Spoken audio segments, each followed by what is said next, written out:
शास्त्रों के अनुसार कुछ महिलाओं को तुलसी की पूजा नहीं करनी चाहिए। शास्त्रों में कुछ ऐसी महिलाएं बताई गई हैं जिन्हें तुलसी के आसपास भी नहीं भटकना चाहिए, वरना भयंकर पाप लगता है। तो आइए जानते हैं कि तुलसी की पूजा किन महिलाओं को नहीं करनी चाहिए। शास्त्रों के अनुसार देव उठनी एकादशी पर तुलसी विवाह को सबसे ज्यादा शुभ माना जाता है। तुलसी विवाह से न केवल शुभ फलों की प्राप्ति होती है, बल्कि कन्यादान जैसे बड़े पुण्य की भी प्राप्ति होती है।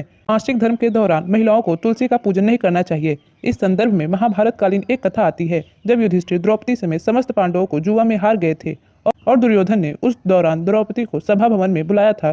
तो उस समय द्रौपदी रजस्वला स्थिति यानी मासिक धर्म के दौरान एक लिपटी में लिपटी अन्य स्त्रियों से अलग रह रही थी। उस समय उसने किसी तरह की पूजा तो दूर, अपने किसी बड़े से आशीर्वाद लेने के लिए भी नहीं गई थी।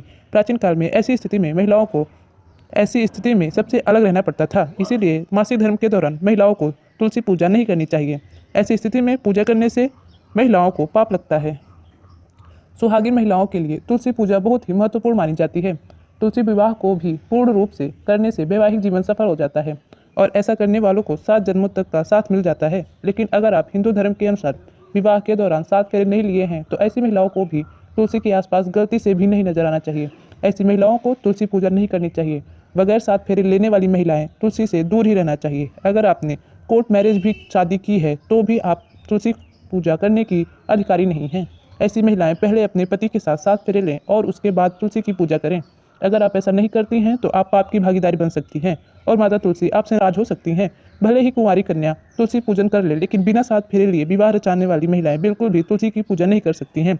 चरित्रहीन व्यक्ति और मन में गंदे विचार रखने वाली महिलाओं को भी तुलसी के पौधे से दूर ही रहना चाहिए। ऐसे व्यक्ति की पूजा तुलसी माता कभी भी स्वीकार नहीं करती हैं। शास्त्रों के अनुसार अगर आपके मन में गलत विचार आते हैं और दूसरे लोगों के प्रति आपके मन में गलत भावना है, तो आपको तुलसी के पौधे से दूर ही रहना चाहिए। ऐसे व्यक्ति को तो तुलसी विवाह में भी शामिल नहीं होना चाहिए। माता तुलसी ऐसे लोगों से हमेशा क्रोधित रहती हैं और ऐसे व्यक्ति की पूजा भी माता तुलसी कभी स्वीकार नहीं करती हैं। अगर आपका मन सच्चा है, तो तभी आपको तुलसी की पूजा करनी चाहिए। हिंदू धर्म में तुलसी सर्वश्रेष्ठ और पूजनीय है। शास्त्रों में उल्लेख मिलता है कि जिस घर में तुलसी का पौधा नहीं होता, तो वहाँ पर नकारात्मकता वास करती है। आपको बता दें कि तुलसी न केवल धार्मिक रूप से महत्वपूर्ण है, बल्कि वैज्ञानिक रूप से भी बहुत ही गुणकारी मानी जाती है। तुलसी में अनेक औषधीय गुण पाए जाते हैं और तुलसी कई प्रकार की होती है, जैसे रामा तुलसी, श्यामा तुलसी, वाना तुलसी, कपूर तुलसी आदि।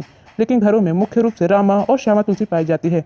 अन्य तुलसियों को घर में रखना शास्त्रों के अनुसार उचित नहीं माना जाता है।